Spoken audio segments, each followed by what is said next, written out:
Hey guys, and welcome to the new episode of Full Funnel Live. Today we want to tackle an extremely important topic that recently we got lots of questions. This topic is all about marketing and sales playbooks, basically the shared responsibilities of the teams, right? Who should be in charge of what. We have collected several questions from our community, and you guys are very welcome to ask your questions to join the discussion live. Meanwhile, let me know, guys, where you're all joining us from. Shane in chat, where you are joining us from. And I'm looking at my window. It's finally almost summer here in Croatia. So enjoying the time. Yeah, UK rain. Classics, I would say. Who else? Where you guys are joining us from? UK, stuff of Belgium. Yeah, I mean, it's getting too warm here. Before for my ice bath, I didn't have to put any ice in it. I just leave my bath outside, and then the water was cold. Now I had to carry 24 kilograms of ice by foot from the supermarket to my ice bath. And it's getting too warm, huh? Yeah. That's true. Angera, Belgium. Stafa's neighbor. Cairo, Egypt. Cool. Okay, so let's kick off. And I would love to tackle the first most important point about the activities, right, that both marketing and sales should maintain. One of the points, obviously, is that there is no, and let me explain my philosophy, my take, right? I don't believe in siloed functions. I don't believe into standalone marketing and separate sales activities. It just makes no sense. Unfortunately, the reality is that in B2B companies, in the majority of B2B companies, these functions still work in silos. And whenever you look at any available report on the web, right, about B2B marketing challenges, marketing and sales alignment would be always among top 3 challenges. Probably one of the most famous reports is the State of Inbound by HubSpot. I believe lots of you have seen it, right? And every year, the challenges that are the top, let's say, belong to top 3 B2B marketing challenges are driving traffic, proven ROI of marketing activities, and marketing and sales alignment. So I looked through all the reports that were produced starting from 2014, if I'm correct, and it was always the same. The percentage might be different. I mean, how many people report that this is their biggest challenge, right? But generally speaking, these are always the challenges.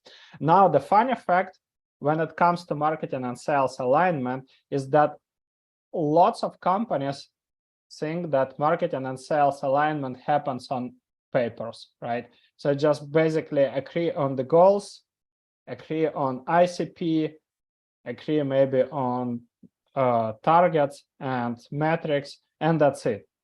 While these things are obviously crucial, these are fundamentals. Obviously, you need to have a clear alignment, right? Who are you going to target? When it comes to ideal customer profile, you need to have a narrow, a crystal clear ICP, including firmographics, including buying committee structure, including segmentation, including qualification and disqualification, and ideally, you need to have a buyer enrichment, right? Basically, the buying journey, what triggers these companies to buy, right? How they are buying, what channels they are using, etc. These insights should come from customer interviews and from the customer research, and both sales and marketing should be aligned here.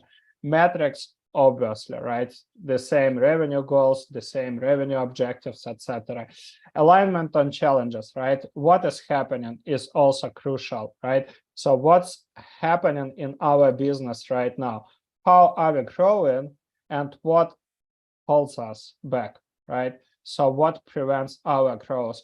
I believe that it makes perfect sense to have a conversation with stakeholders, depending obviously on the size of your company, but generally speaking, involving senior leadership and sales to have a honest conversation about lost deals, stalled deals, etc. Right? So, for example, why do we have, in case if you have a low win rate, right? Why do we have a low win rate? Why our sales cycle increases, right? So, what are the reasons? Why does this happen? And then you can hear lots of, if the conversation is honest, right? So then you can hear lots of issues like we are losing on features, or we are losing on a brand level. So usually our prospects compare us to company X, Y, and Z, and they believe that these brands are better positioned. So that's why they select our competitors, whatever, right? These are fundamental things that's extremely important. Next, when we have this alignment, when we have these conversations, right, then we can create programs that are supposed to fix these bottlenecks. So everything that we are doing is aligned with the goals, with business objectives, and with solving the bottlenecks and friction points that basically prevent our company's growth, our company to grow. Now, the next thing, when we have this fundamental alignment, is how basically we can execute on this alignment, right?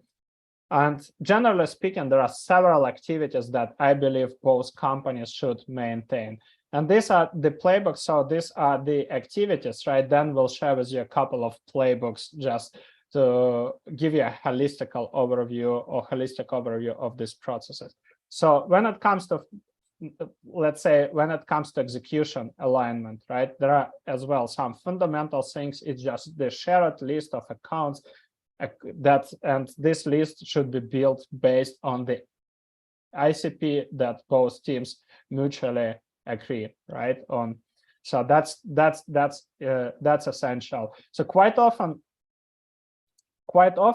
marketers, let's say, there is a demand generation function, right? And marketers might be targeting different verticals, geographical markets, and roles, right? So it's just the broad targeting without ever diving deeply into targeting the accounts that are sales currently talk to, right? So accounts that sales are prospecting, accounts that are already in pipeline, right? So stalled opportunities that should be accelerated, accounts or existing clients with whom sales are currently negotiating to expand the business, right? Negotiating the upselling or cross-selling opportunities. So that's really important to have an alignment, what exact companies we are going to target together. Obviously, you can do demand generation program. I'm not saying that you shouldn't be doing, you should be doing this. That's for sure. But aside from this, make sure that you have dedicated place to warm up, to continue the nurturing of the accounts that I mentioned.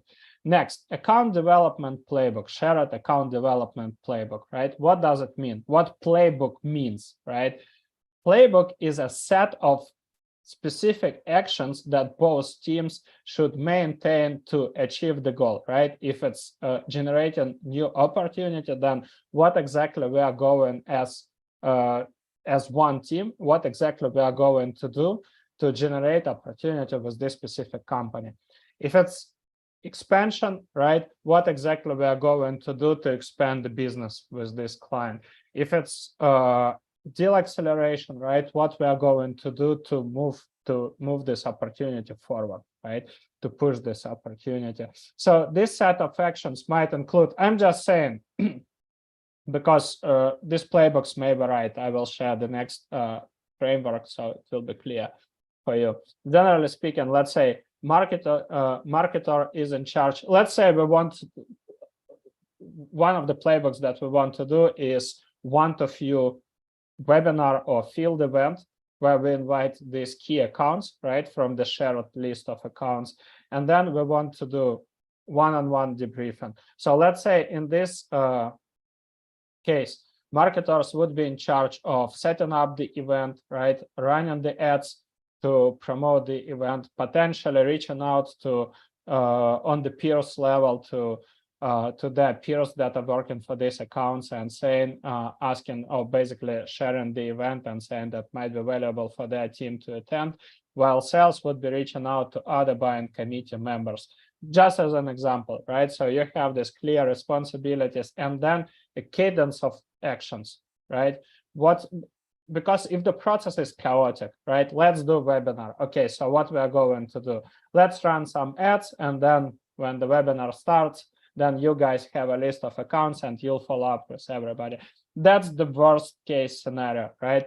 First of all, people, when they come to webinar, like today you joined our live podcast, right? You didn't come to listen me pitch and you full funnel your services, right?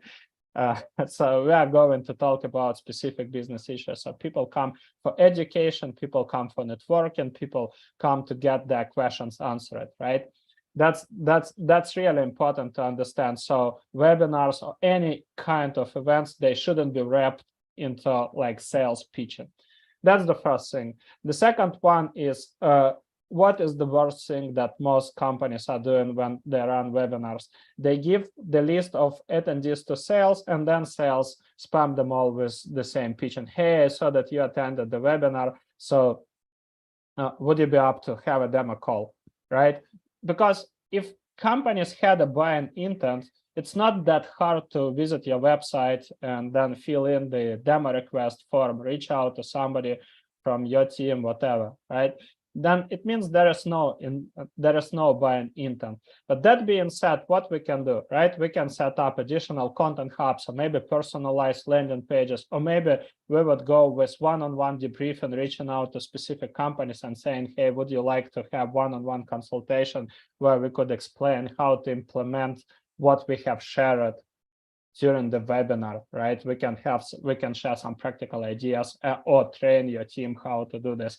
So then this is the play, right? And then you have this in place. Or maybe you want just to collect, you want to start with social selling, right? And in this case, then you agree who would be reaching out to whom, right? Then let's say SDR would be reaching out to these people that attended the event and spent at least, let's say, 50% of time listening to the presenters, right? And then the person might be asking additional questions. How did you like it? Did you learn something new? Did you get your questions answered, right? What are the main takeaways? Are you looking to implement this stuff, right? So doing just basic discovery, but it's like a conversation with already warmed up account. You start from collecting the feedback, right? And then you maintain the conversation. You share these insights with marketer, and then you discuss together what could be the next step in case if there is a fit. Obviously, if you know there is a need, there is a fit, and you can fulfill this need with your product, right? What should be the next steps? How can you map out your value proposition and present your product the right way? Should you be doing like a specific targeting with specific case studies or whatever, right? So, or maybe this webinar was basically your webinar, to your webinar came a champion, right? This person doesn't have a decision power, but this person can basically present your product, introduce your product to the company. Maybe it makes sense to create a specific content hub or specific set of different pieces of content, right? To armor your champion with specific arguments, right? Why they should look at your product, what might be potential ROI, what are the benefits to different roles and to the organization, right? So this person can get acquainted with the value that your product provides and then do in-house championing for your product, right? So that's kind of the conversations that both teams should have. Next, so by the way, was my explanation about the account development playbook clear? Let me know. How did you like it? Was it clear? Just curious to hear your feedback, guys. And obviously, the last point here on the fundamental level is when marketing and sales fill in the same revenue report, right? It just makes no sense if in organization marketers celebrate the wins they generated a lot of MQLs, right? And at the same time, sales team doesn't hit the sales quota, right? That's crazy. This is the worst. This is the nightmare case that any B2B organization can deal with, right? One team celebrates the win while another team doesn't hit revenue quota. So that's the point. Both teams should be aligned on the revenue report, and obviously both teams should be focusing on revenue growth. Next, so when it comes to activities, right? Market and support sales with the intent data showing the account engagement. I just shared the example, right? So, for example, let's come back to the webinar, right? To the webinar playbook. So marketers can share the accounts that signed up for the event, people, right? This both accounts and people could be enriched, right? So they know that this is, let's say, tier 1 account. We had champion spent 30 minutes on our webinar, clicked this link, asked this question, whatever, right? Just to give you an idea. Obviously, that's one example that is aligned with the playbook, right? With the shared account development playbook. Aside from this, any intent data searches, right? Website visits by target accounts, friend mentions on social or communities, all of these things are extremely important. So everything, any kind of intent that you are tracking, that's super valuable, and it absolutely makes sense to share. And when it comes to sales, it's extremely important for sales to share with marketing the account status. It's really ridiculous. It's really ridiculous when B2B marketers continue retargeting accounts that were already closed or lost, right? With the same, let's say, type of content. So let's say there was a mutual agreement that marketers would be retargeting this specific set of accounts with like a specific case study and customer testimonial and maybe comparison report. Doesn't really matter. You got the idea. And then these accounts were either closed, successfully closed, or lost, right? And marketers still run the ads to these companies. So that's really important to have the conversation, what's going on, right? Unfortunately, we are not all working for mass market SaaS companies, so we are not, that's basically, that's probably the biggest value, maybe the differentiation of our company, right? So we are talking about high ACV products, and we can't just set up Pixel, right, and track the conversion on our website. A lot of conversations are happening outside the Pixel tracking and Google Tag Manager, right? So we won't be able to fix it. Hence, the conversation between sales and marketing is essential, right? The same is, let's say, if some accounts are already engaged, right? If there are some conversations that are happening between sales and marketing, and obviously you won't be able to have an idea that, let's say, your salesperson had a call with a champion and move that conversation forward, and now they are booking let's say, a call with a bigger team, with decision maker and potential influencer in the company, right? In this case, it makes total sense if you'll add these roles in your targeting and would be nurturing these additional roles, right, before the call, so they could consume some content beforehand. This nurturing is essential, right? And quite often it's not happening in many companies. Next, marketing and sales set up and share multi-channel alerts and share insights, right? This is what I was sharing. So sales could usually, I'm not saying that's your case, guys, but usually in most B2B organizations, sales have LinkedIn Sales Navigator. They have additional sales tools. Maybe some of them are using Zoom Info, right?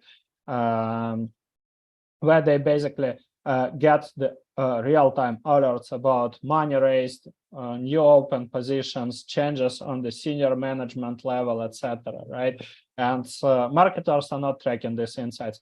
So it's really important if sales would be sharing this feedback and vice versa. So sales usually are not hanging out in communities, right, or associations, but marketers could say, hey, so let's say we recently saw in the trenches community lots of conversations where people ask about different ABM vendors. But if let's say that would be important if you are working for an ABM vendor, right? How could we can we involve somebody from our sales team to join these conversations, right? And then move the conversations from the threads to inboxes, right? To direct messages.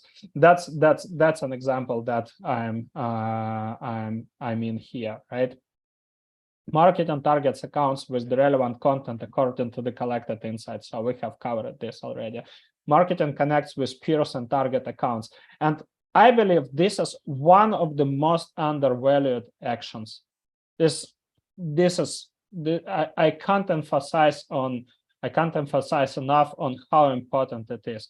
If you guys, if we as marketers, we do the same outreach to different buying committee members, sharing sales that we are willing to help them to generate opportunities, to collect additional insights, whatever. That's really important. I'm not talking about sales outreach, right? Comment, let's say, sending messages to somebody just to pitch. But whenever, let's say, imagine we are selling to a big enterprise company, right? 25K employees. It's extremely hard to identify, even to create company's hierarchy and identify who might be the right people who are in charge of implementation or purchasement of our product, right? Let's say, imagine we are selling to IT department, and then you have a bunch of people, VP of engineering, VP of that, VP of this, right? VP of X, Y, and Z. Then we have director, senior, etc. So there are, like, and I'm just sharing a real example. So I remember when we were doing this check with one of the clients, right? You make a list based on all of the senior positions, and you end up with like with a list of closer to 600 people. So then the point, I was supposed to sell to all the 600 people, right? And that organization, who might be our target decision makers? Obviously, no.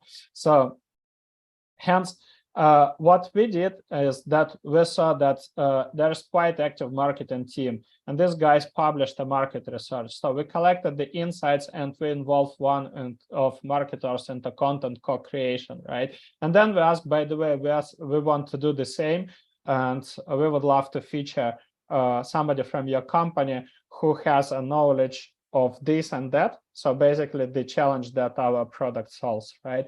Who might be the right person? And they said who is exactly the right person. Next step, asking for intro. Would you be able to make an intro so I won't be reaching out cold, right? And then the intro was made and salesperson was able to proceed with the conversation. You won't imagine how valuable this approach is, right? And then sales appreciate a lot marketing contribution. So we just penetrated into account from completely different angle. So it's just a super cool example. And you won't believe, guys, how both sales and key stakeholders appreciate it if you would be doing this, right?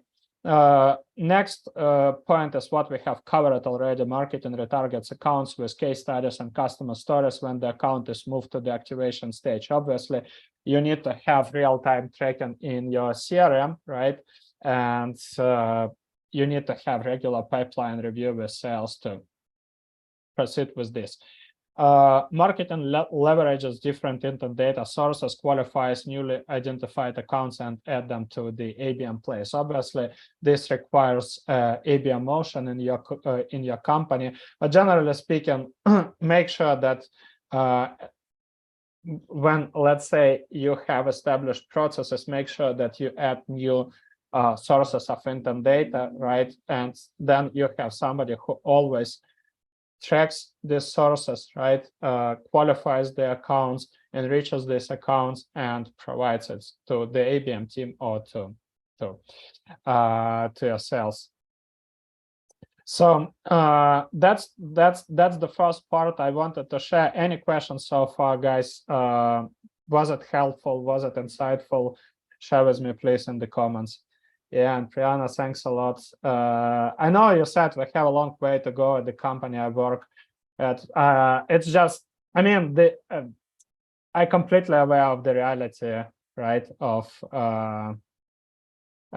what's happening in the B2B organizations, but still we can initiate the change management. And even if we'll implement some parts of that process, that would be already cool, right? Yeah, Michelle, thanks a lot, short and sweet. Yeah, happy to help. So, Stafa, anything to add from your side? And I would meanwhile... No, not really. I mean, I did have this one visual prepared that just like shows one example of an ABM campaign that just shows how different roles are connected with it. So maybe I can share that for if in case anybody has like doesn't feel like they have like a tangible understanding of for example, an account development playbook. So yeah, that would be cool to share and explain, and then we'll finish it with the framework that gives a cohesive overview of marketing and sales execution alignment. Yeah, so this is a campaign that I was running at my previous job. It was really successful. It brought it out of 6 accounts. It brought in multiple 6 figures, and it was really not that much work. And it's more linear than I explained last time. But so what we noticed is that we found a certain need in a specific market. We did the in-depth research. We made a hypothesis of the need. We created a prototype around the need that we saw. Created an account list. We connected with the buying committee. We posted a video of the prototype, and then we shared the prototype in DMs, and we used that to open up the conversation and to invite people on a dinner. And the dinner was kind of like a warm-up play, and then that turned into a personalized proposal, right? So in the end, for in terms of on the end of the target account, it's quite a linear journey, right? So they first see this LinkedIn post, they get a connection message, they get it, then they get like the opportunity to see the prototype in the backend, and then they get invited to a dinner, and then they get a proposal. So pretty linear on the backend, even though last week we had this discussion about that. But if you look at it from our side, you will see that every colored posted here is a different partner. So it's a different person in the team, right? So we started out with sales that found this additional need. Then it went to the product strategists, which you can kind of see as like the service, or you can see them as the product experts. But then the product expert had some work there. Then I went to design, which could be something, you could say it's like a content marketer kind of, right? We had the sales support, which is kind of like a business development. You have the marketing that does some other functions. Then we have sales and marketing working at the same time. And then in the end, it's all sales responsibility to finish it. But it's really nice so you have this as like a one-off campaign, but then this can totally be a playbook, right? And it's nice because you have marketing in there, we have design in there, we have a product expert in there. Everybody's working together to get the accounts from cold to warm to closed. And we could just turn this into a playbook where we just say, hey, this is step 1, this is step 2, this is step 3. And you can see it's not a stereotypical playbook where we're just like saying, okay, marketing has some does this work, and then they will hand over the lead to sales, and then it's kind of done. No, you will see there's a little bit of involvement of the different roles across the boards, and this is what it means to me to have like a nice playbook that involves multiple teams. Yeah, that's super helpful. And quick question to you guys. By the way, who has signed up for our full funnel summit that will be hosted next week? Type plus in the chat. I'm just curious to see how many people signed up. And we basically will kick off the summit with Vladimir, with my co-founder. And we'll actually extend the topic that I'm sharing today. We'll dive deeply into practical examples. So we'll share with you some real examples of the campaigns that we are running with clients. So we'll see how this practical alignment looks like, right? And what kind of results you can expect. I mean, can expect, that's probably bad definition, right? But you can see kind of results that companies are getting in that space. And if you haven't signed up stuff, can you please drop a link so everybody could join the summit? Yeah, and thanks a lot. I'm also so pumped about it, super excited. The lineup is mind blown. So yeah, that would be a cool 3 days. I wish one day we'll host it offline so we could connect with our community. Yeah, but coming back to our topic, right? What I promised to share is the cohesive framework that explains marketing and sales execution alignment, right? So if we look at it, basically this is how we look at it, right? We have marketing playbook. We can do a lot of things, blog content, case studies, guest posts, micro events. So kind of this full funnel life, right? This is a micro event we promoted to our community. As you can see, so lots of B2B marketers are joining it, right? Depending on the topic, sometimes we have more people, sometimes we have less, but we have a regular cadence of it. And it's really cool in terms of brand awareness, right? Demand generation, etc. Newsletter, conferences, right? Like our full funnel summit. So that's lots of the things that we can do as marketers. Now, when it comes to shared playbook, right? Thought leadership on social. Why I'm saying that this is a shared playbook, I firmly believe that sales should be involved in the thought leadership. Why? I don't know if you have seen my post today, guys, but I was explaining why, right? Because nobody wants to talk to a spammy, let's say, spammy sales rep, as nobody wants to hang out just with SDR. But that's completely different if you are going to talk to a trusted advisor. So thought leadership helps sales to position themselves as trusted advisors in their specific vertical. So when they reach out to somebody, and by reaching out, I don't mean, again, like, stupid spammy message. Hey, I want just to pitch my product. Would you be open for 15 minutes, sales pitch? Obviously, I don't mean this, right? I mean, whenever they are content reaching out to people, asking questions, right? Opening the conversations, they usually have higher reply rate, right? Personalized connection requests. Why we're reaching out? So forget about, like, I saw that we both breathe air, so I decided to connect, right? Like lots of people say. I saw one of Type the most plus in the chat if you breathe air. yeah, that was really ridiculous. So one of the recent, I mean, it's just sometimes I can't stop laughing when I see connection requests from BDR saying, hey Andre, I saw that you are doing marketing, so I decided to connect. Yeah, so sometimes I saw that you're in marketing, so I came across your profile and thought that it would be mutually beneficial to connect. I mean, lots of these stupid things are happening. Generally speaking, personalized connection requests, when we see some trigger, right, and explain why we are going to connect. One-on-one content distribution. You won't believe, guys, but the most efficient, I mean the most efficient in terms of pipeline, right? The most efficient way to distribute content is when sales help you. When sales start reaching out to their target accounts, right, to their account list, and explain, hey, so my marketing team created this awesome guide, whatever. This guide, I remember, or let's say I saw that you guys mentioned on LinkedIn that you are working on this and that, or you have this goal, or you announced this key initiative, and in this guide we explain how to do this or that, or maybe this is a case study. Would you like to check it, right? So that's but there is one prerequisite, right?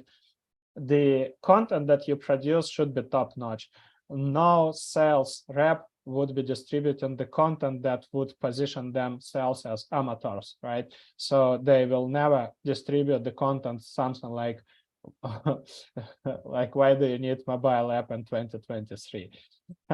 I'm laughing because I have seen recently one of the companies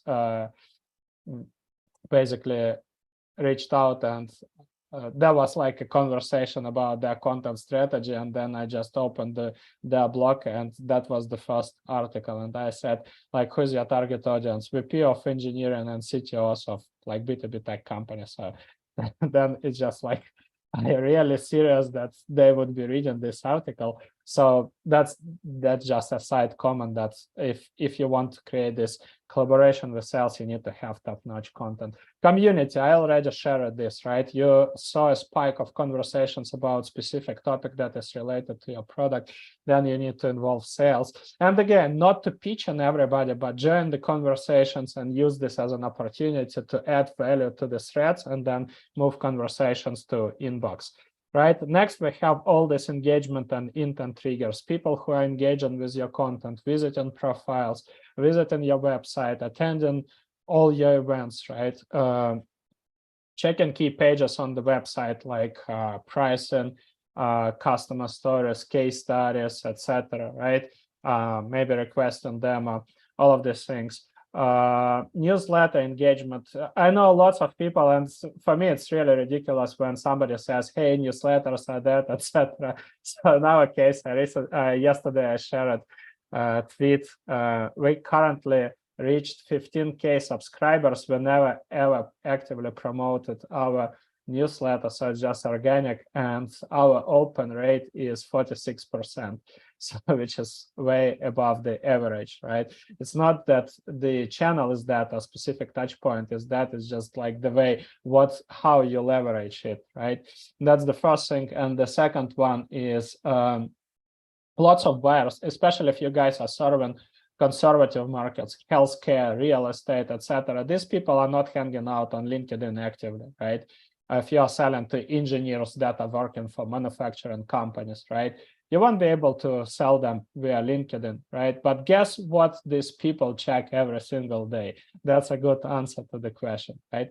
So we have all of that stuff, and basically these insights give us a pool of engaged accounts, and these accounts exactly should be moved to the account development playbooks, right? Then you decide, you sit down with sales and you decide how exactly are you going to activate these accounts. And now I was talking obviously about net new revenue. So this is basically how demand generation and account-based marketing work together, right? Cohesive or holistic overview of that model.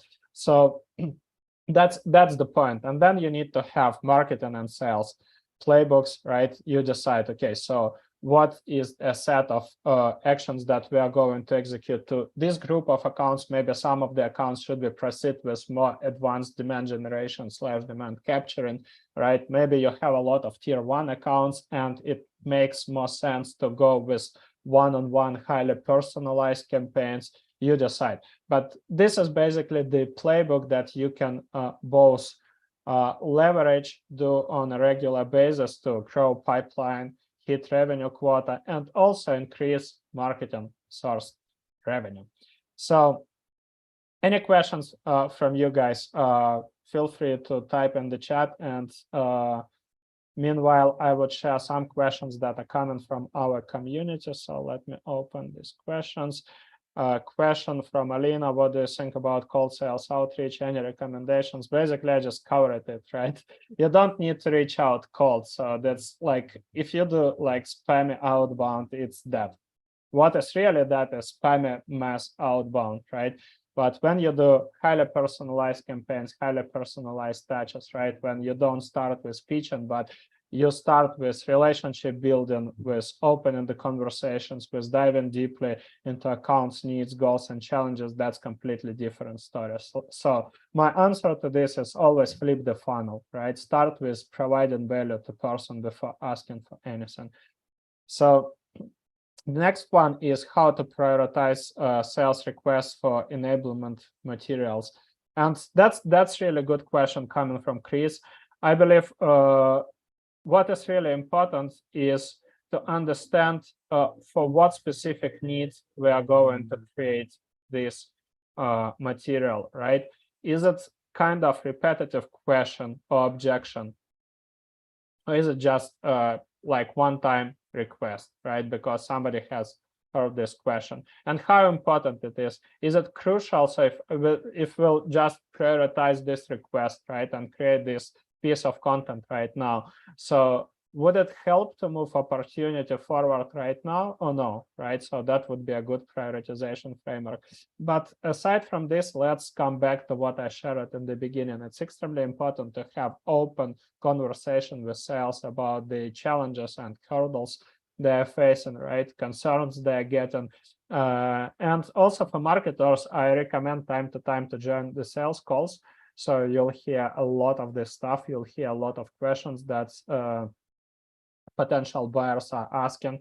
So that could give you a good idea of what kind of content you should create. And then you can do a simple discussion with salespeople. You can do, if you want to gamify that, you can create, we are big fans of mirror software. So you can create kind of a voting board, right? You can put all of these topics.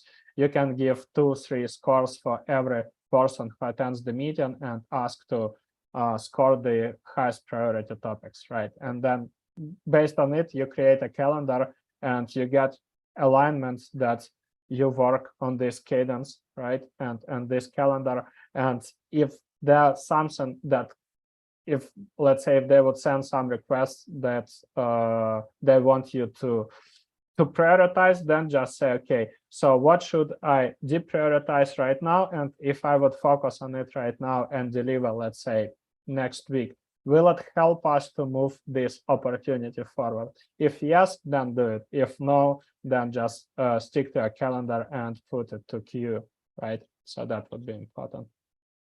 And the last question that's coming from Karina is how to manage when you don't have MarTech tools, and then we'll cover questions from the chat.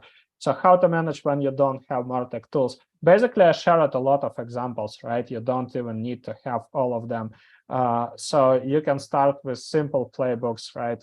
I mean, like, I don't know maybe what's the case here about the MarTech tools. So let's say you don't have intent data, so you don't have software like ZoomInfo, Clearbit, Albacross to track website visitors. That's fine. I mean, start with the activities that you could track, right? You could do webinars, you can track everything. You can start thought leadership, you can track, right? Who is engaging with your content, who is visiting your profiles, etc. Right?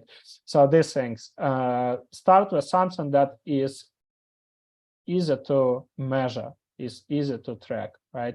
And when you'll be able to prove the results of your playbooks, then you can say, okay, I know how to refine our process. I know how to enhance it, right? So we need this software. I have a good idea. Obviously, start with demo call, right?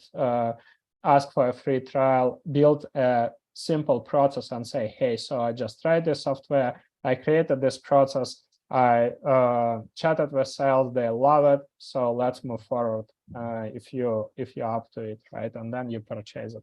So that could be a good approach to go. But aside from this, feel free to use any of the playbooks that I shared, right? Quite often they have nothing with the software. And question from Luke, what's the most effective way to retarget specific accounts, prospects? I mean,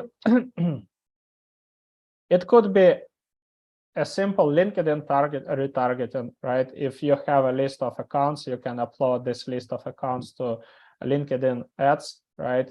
To LinkedIn ads account, and then set up the roles that you want to target. That could be the first option. If you want to do multi-channel retargeting, you can use software like Rollworks, right? Or you can go with more advanced solutions like Terminus or demand-based, but keep in mind that this software isn't cheap.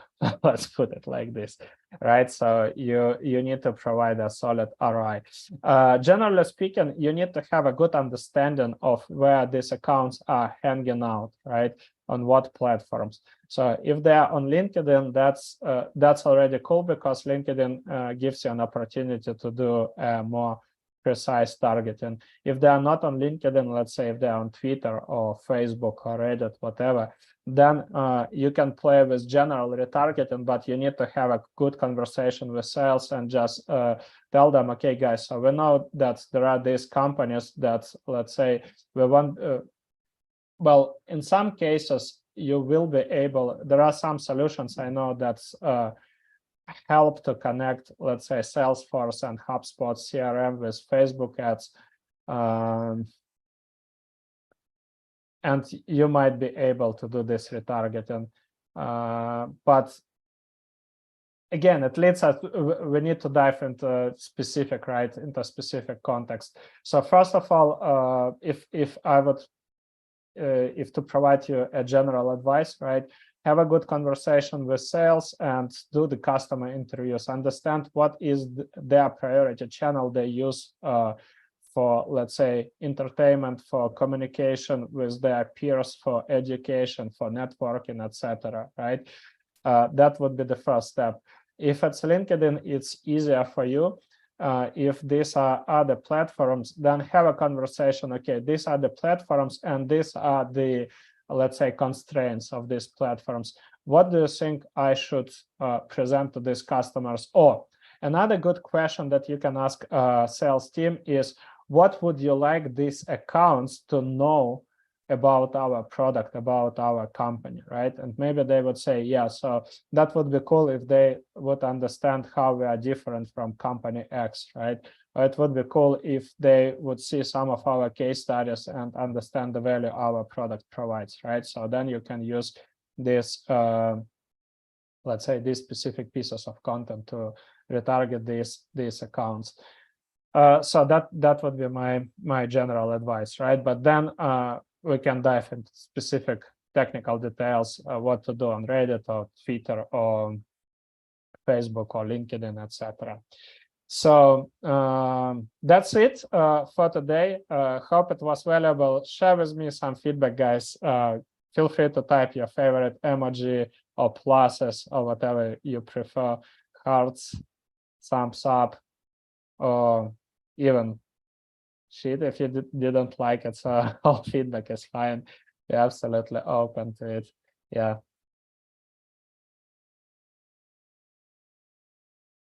Thanks a lot.